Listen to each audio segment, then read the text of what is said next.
le duc de Sussex aurait déclaré à des sources qu'il se sentait impuissant, car il se trouve aux États-Unis alors que sa grand-mère de 95 ans est hospitalisée à Londres.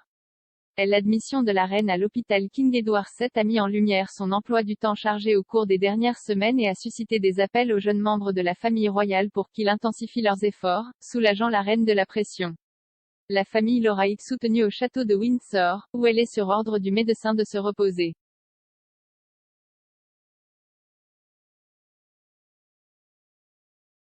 L'experte royale Christina Garibaldi a parlé de la récente crise de santé de la reine dans US Weekly.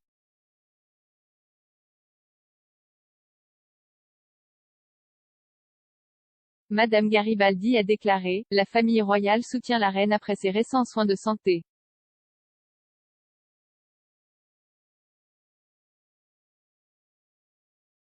La famille royale se mobilise autour de la reine Elisabeth après qu'elle ait passé la nuit à l'hôpital, une source nous disant qu'elle exhorte la femme de 95 ans à se détendre, mais elle refuse d'écouter.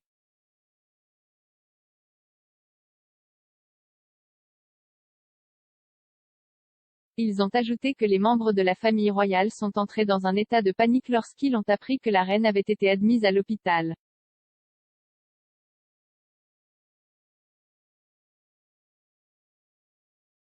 Elle a ajouté, ils se relaient pour l'appeler tous les jours et lui rendre visite au château de Windsor.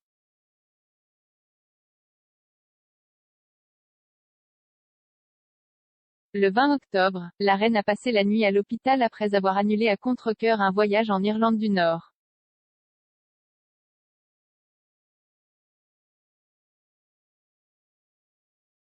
Dans un communiqué, le palais de Buckingham a déclaré, suite à un avis médical pour se reposer pendant quelques jours, la reine s'est rendue à l'hôpital mercredi après-midi pour des enquêtes préliminaires, retournant au château de Windsor à l'heure du déjeuner aujourd'hui, et reste de bonne humeur.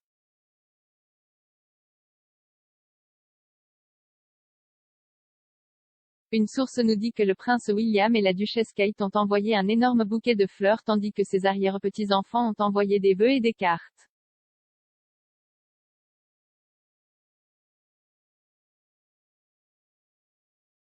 Quant au prince Harry, une source nous dit qu'il est passé en mode panique lorsqu'il a appris que sa grand-mère bien-aimée était à l'hôpital.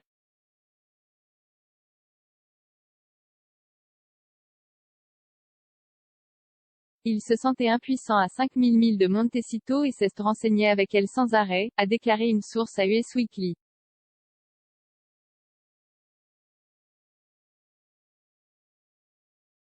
Six jours seulement après l'hospitalisation de la reine, elle était de retour au travail via Zoom.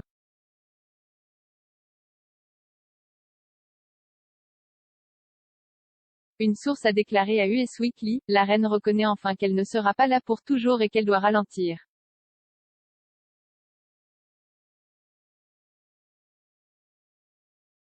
Elle n'est pas une lâcheuse et continuera à travailler, mais confie certaines de ses tâches à Charles et William et les prépare à prendre la relève.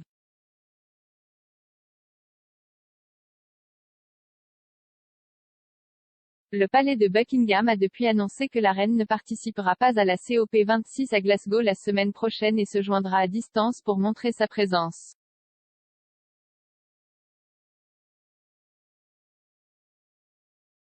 Le prince Charles, Camilla, le prince William et Catherine se joindront à la place.